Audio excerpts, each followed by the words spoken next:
Hello everyone, this is Ragini and you are watching my channel NCERT Science with Ragini, and we are studying chapter 1 crop production and management, and this is part 5. Okay, now in this part we are studying about modern methods of irrigation. इस part में हम modern methods of irrigation के बारे में पढ़ने वाले हैं. पिछले पार्ट 4 में हमने देखे थे ट्रेडिशनल मेथड ऑफ इरिगेशन. अब इस पार्ट में हम मॉडर्न मेथड्स जो होती है, जो अभी के टाइम में हम यूज़ कर रहे हैं, वो कौन कौन सी मेथड है उसके बारे में हम पढ़ने वाले हैं. There are 2 methods of modern irrigation. 2 methods है जो अभी के टाइम में हम यूज़ कर रहे हैं, sprinkler system and drip system. Sprinkler system में हमने पिछले पार्ट में देखा था, स्प्रिंकलर सिस्टम जो होता है, जो वाटर का सोर्स होता है, उसमें परपेंडिकुलर पाइप्स लगाए जाते हैं, उसमें एक नोज़ल होता है. उस नोज़ल को अकॉर्डिंग टू आवर नीड जब भी हमें इरिगेशन करना होता है हम ऑन या ऑफ कर सकते हैं, और उसमें ऐसा फील होता है जैसे क्रॉप्स के ऊपर रेन हो रही है ना. हमने रोड साइडवेज में जब हम जाते हैं बाइक या कार से, तो हम देख सकते हैं जो रोड के साइडवेज में जो फील्ड्स होते हैं उसमें स्प्रिंकलर्स से इरिगेशन होता है. जो इरिगेशन होता है, जो स्टेप फार्मिंग होती है, ये जो हमारा स्प्रिंकलर सिस्टम है, जहाँ पे स्टेप फार्मिंग होती है ना, जैसे टी की फार्मिंग होती है, कॉफ़ी की फार्मिंग होती है, जहाँ पे लेवल नहीं होती लैंड, अनलेवल लैंड होती है, वहाँ पे बहुत यूज़फुल होता है.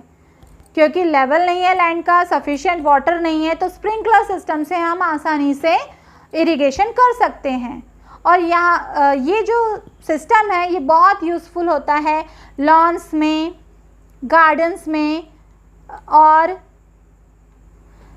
कॉफ़ी प्लांटेशन एंड बहुत सी सारी क्रॉप्स में हम इसे यूज़ करते हैं. Second system is drip system. Drip का मतलब क्या होता है, जो बूंद बूंद बूंद बूंद हम जिसमें क्रॉप्स पर वाटरिंग करते हैं, है ना. In this system the water falls drop by drop directly to the roots. अभी जो क्रॉप होता है उसका जो रूट्स होते हैं उसमें डायरेक्टली ड्रॉप बाय ड्रॉप जो है वो पानी जाता है, इसीलिए इसे ड्रिप सिस्टम कहा जाता है, क्योंकि ड्रॉप बाय ड्रॉप जो डायरेक्टली रूट्स पर क्रॉप के पानी जा रहा है. It is the best technique for watering fruit plants, gardens and trees. जहाँ पे फ्रूट के प्लांट्स होते हैं, गार्डन्स होते हैं, ट्रीज़, वहाँ पे ये बहुत यूज़फुल होता है. और यहाँ पे बिल्कुल भी इस टेक्निक के by this technique water is not wasted at all. बिल्कुल भी पानी वेस्ट नहीं होता. ये उस जगह के लिए बिल्कुल बूंद साबित होता है, वरदान साबित होता है, जहाँ पे वाटर की बहुत ज़्यादा स्कैर्सिटी है, बहुत ज़्यादा कमी है. तो इस तरह से हमने 2 टाइप्स ऑफ इरिगेशन देख लिए, sprinkler system and drip system. Now अब हम आगे देखते हैं. यहाँ पे देखिए आपने ड्रिप सिस्टम का भी पिक्चर हम देख सकते हैं. डायरेक्टली रूट में जा रहा है पानी, और स्प्रिंकलर सिस्टम में ये देखिए परपेंडिकुलर पाइप्स लगे हुए हैं, और पाइप से वो स्प्रिंकलर्स की हेल्प से इरिगेशन हो रहा है. ना हमारा अगला एग्रीकल्चरल इम्प्लीमेंट है प्रोटेक्शन फ्रॉम वीड्स. अब वीड्स क्या होता है? वीड्स आपको पता होगा, जो वीड्स जो होते हैं वो अनडिज़ायरेबल प्लांट्स होते हैं, जो प्लांट्स हमें चाहिए नहीं होते, अनवांटेड प्लांट्स, हमें उनकी कोई ज़रूरत नहीं है. बट क्या होता है, वो जो मेन क्रॉप होती है ना हमारी, उसके साथ अपने आप ही नेचुरली उग आते हैं, और फिर क्या करने लग जाते हैं, वो जो मेन क्रॉप होती है हमारी, उसके साथ कंपटीशन करने लग जाते हैं. किस किस चीज़ों के लिए? वाटर के लिए, मिनरल्स के लिए, स्पेस के लिए, लाइट के लिए. मीन्स क्या करते हैं, झगड़ा करने लग जाते हैं. सो ये जो अनवांटेड प्लांट्स हैं, अनडिज़ायरेबल प्लांट्स हैं, जो वीड्स हैं, ये हमारी मेन क्रॉप की ग्रोथ को अफेक्ट करता है. मेन क्रॉप की ग्रोथ को अफेक्ट कैसे करता है? अब भाई ये झगड़ा करेगा हमारी मेन क्रॉप से वाटर के लिए, सनलाइट के लिए, स्पेस के लिए, मिनरल्स के लिए. तो क्या होगा, हमारी मेन क्रॉप को कम मिलेगी ये चीज़ें, और अगर हमारी मेन क्रॉप को ये चीज़ें कम मिलेगी तो उसकी ग्रोथ पर अफेक्ट पड़ेगा. इसीलिए हमें ये वीड्स नहीं चाहिए होते. तो हम क्या करते हैं, हम इन वीड्स को निकालते हैं, हम इनका रिमूवल करते हैं. और ये जो रिमूवल होता है वीड्स का, उसी प्रोसेस को हम क्या कहते हैं, weeding. The process of removal of weeds unwanted plants is called weeding. Weeding is necessary since weeds compete with the, जैसा कि मैंने बताया जो मेन क्रॉप से वो कम्पीट करते हैं हर चीज़ों के लिए, इसलिए हमें निकालना बहुत ज़रूरी होता है। और कभी कभी क्या होता है कि ये जो वीड्स जो होती है हार्वेस्टिंग में भी इंटरफेयर करते हैं।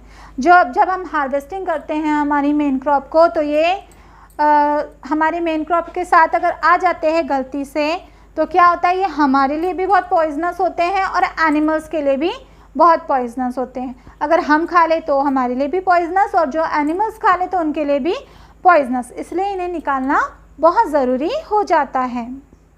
अब ये जो वीड्स का रिमूवल होता है, तो फार्मर्स जो होते हैं वो बहुत सारे मेथड्स को फॉलो करते हैं। एक तो मैन्युअली वो फिज़िकली निकालते हैं विद द हेल्प ऑफ खुरपी, और दूसरा मेथड होता है केमिकली वो निकालते हैं, स्प्रेइंग करते हैं वीडिसाइड्स, है ना। वीडिसाइड्स वो होते हैं जैसे कि इंसेक्ट्स की रोकथाम के लिए हम इंसेक्टिसाइड्स का यूज़ करते हैं, वैसे वीड्स की रोकथाम के लिए हम वीडिसाइड्स का यूज़ करते हैं। ये जो वीडिसाइड्स होते हैं एक टाइप का केमिकल होता है जिसे कि स्प्रे किया जाता है मेन क्रॉप पे। अब जब स्प्रे कर दिया जाएगा तो वो ऑटोमेटिकली डाइड हो जाते हैं, ये मेन क्रॉप को कोई भी अफेक्ट नहीं करते। सो एक 2,4-D करके वीडिसाइड्स होता है, ये बेसिकली फार्मर्स जो है वो यूज़ करते हैं। और वीडिसाइड्स को कैसे यूज़ किया जाता है, इनको वाटर के साथ डाइल्यूटेड कर दिया जाता है, एक कैन में भर दिया जाता है, और फिर जो फार्मर होते हैं वो उसे अपने मेन क्रॉप पे स्प्रे कर देते हैं स्प्रेयर के हेल्प से। ये देखिए इस पिक्चर में हम देख सकते हैं कि ये जो फार्मर है वो वीडिसाइड्स को वीडिसाइड्स को स्प्रे कर रहे हैं, स्प्रेइंग वीडिसाइड्स, राइट। अब जो है बूजो कहता है क्या वीडिसाइड जो है वो किसी भी पर्सन की हेल्थ को अफेक्ट कर सकता है? यस, ये फार्मर्स की हेल्थ को अफेक्ट कर सकता है, इसीलिए जो फार्मर्स होते हैं वो अपना नोज़ एंड माउथ है वो एक किसी क्लॉथ के ज़रिए उसे कवर करता है। जैसे आजकल हम जो मास्क लगाते हैं उसी तरीके से ये लोग भी एक ऐसा कपड़ा टाई कर लेते हैं अपने माउथ और नोज़ पर, ताकि उसकी जो स्मेल है, उसका जो भी केमिकल है वो उनके नाक मुंह में ना जाए। और जो वीडिसाइड्स होते हैं ये कब स्प्रे किया जाता है, फार्मर कब स्प्रे करते हैं? फ्लावरिंग और सीड फॉर्मेशन के पहले, या जो क्रॉप्स में फ्लावरिंग शुरू हो जाती है उसके पहले, और सीड फॉर्मेशन शुरू हो जाता है उसके पहले ही इन लोगों को करना पड़ता है। नहीं तो क्या होगा, अगर वो बाद में करेंगे तो फिर फ्लावर्स में, सीड फॉर्मेशन में भी उसका कुछ ना कुछ रेसिड्यू रह जाएगा। Okay, now harvesting. अब भाई हमने वीडिसाइड्स सब कुछ कर दिया, इरिगेशन कर दिया, वीडिसाइड्स रिमूव कर दिया। अब क्या होता है, हमारी जो क्रॉप है वो अच्छे से उग आई है। अब उगने के बाद हमें क्या करना है, उसे हार्वेस्टिंग करना है, उसकी कटाई करना है। Harvesting of a crop is an important task, और ये जो हार्वेस्टिंग होता है ये बहुत इंपॉर्टेंट टास्क होता है। अब क्रॉप की cutting after it is mature, जब पूरी तरह क्रॉप जो है वो हमारी पक जाती है तब हम हार्वेस्टिंग करते हैं। तो ये जो प्रोसेस होती है cutting of crop when it is matured, then this method is called harvesting. Harvesting उसी को कहते हैं कटिंग ऑफ क्रॉप को। Crops are pulled out. अब इसके भी दो मेथड होते हैं, या तो उसे मैन्युअली निकालना और या फिर किसी इक्विपमेंट की मदद से या किसी टूल की मदद से निकालना। In harvesting, crops are pulled out or cut close to the ground.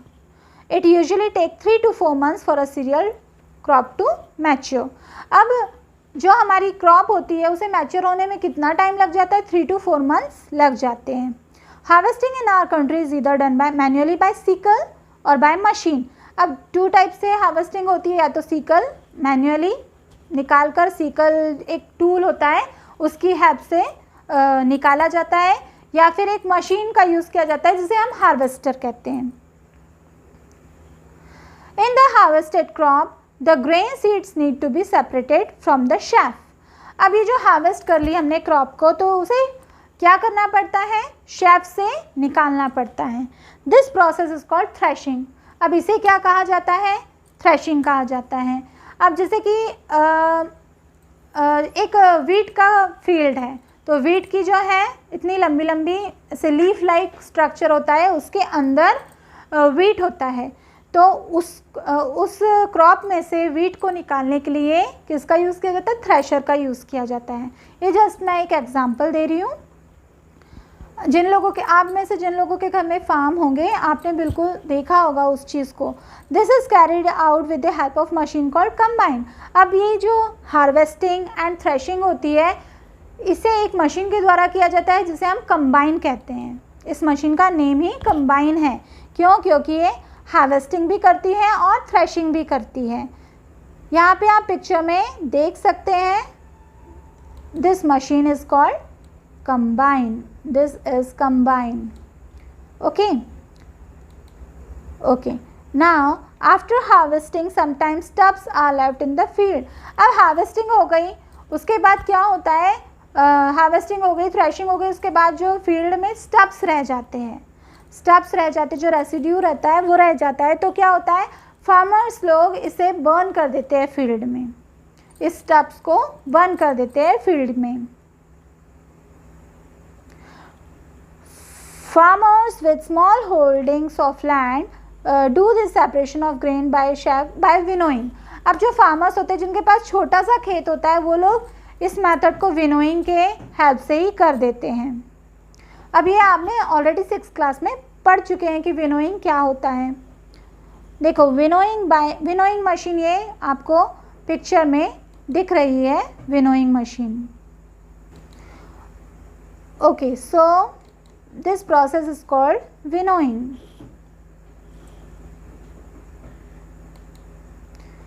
Winnowing machine आप देख सकते हैं। Now harvest festivals.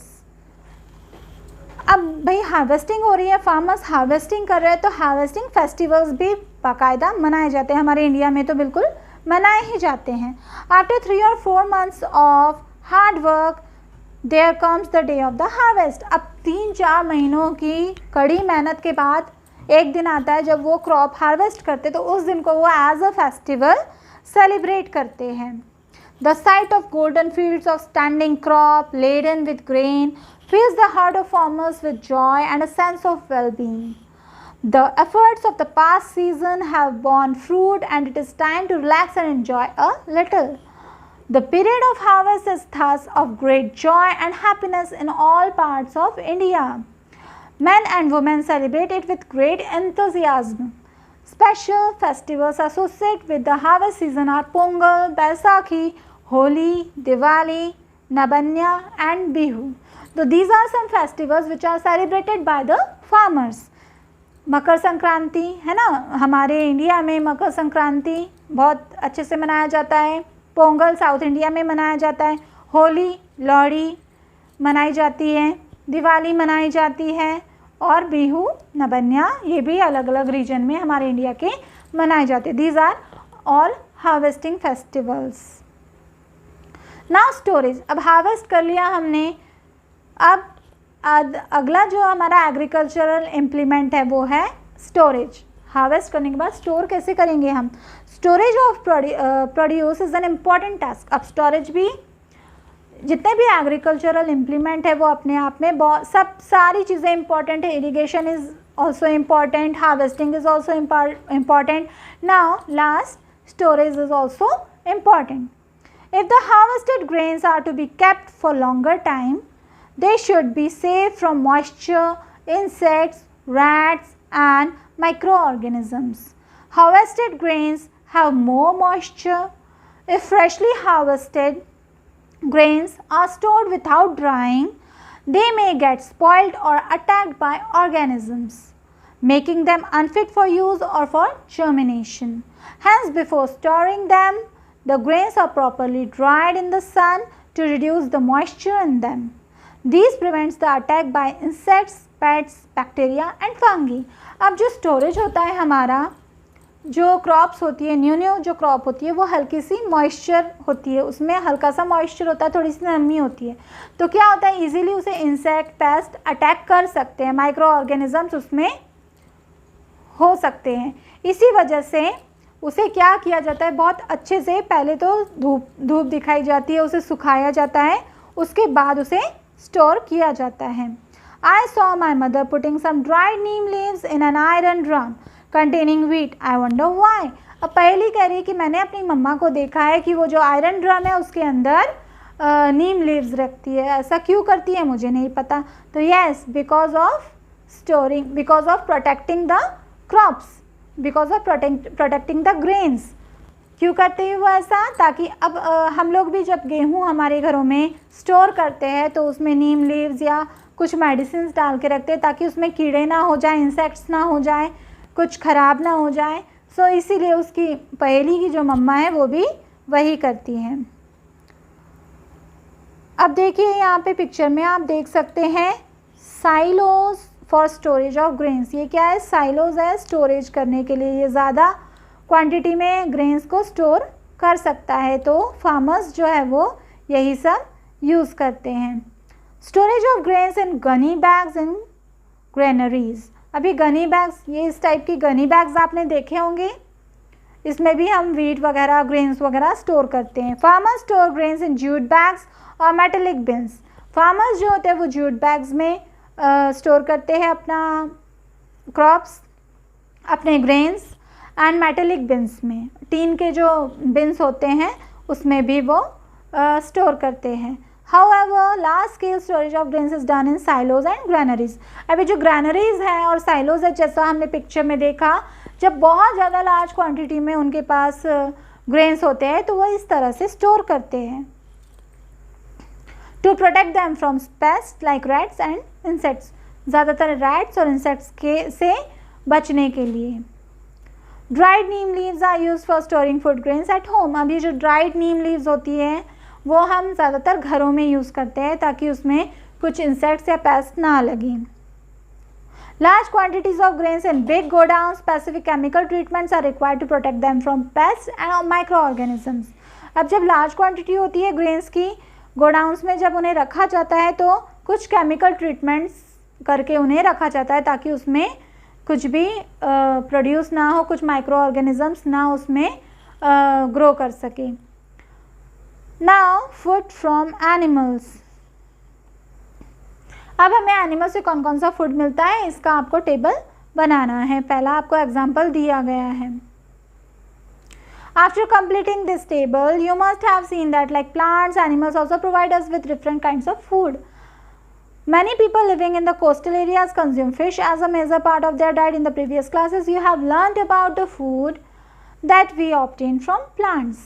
We have just seen that the process of crop production involves a number of steps like selection of seeds, sowing, etc.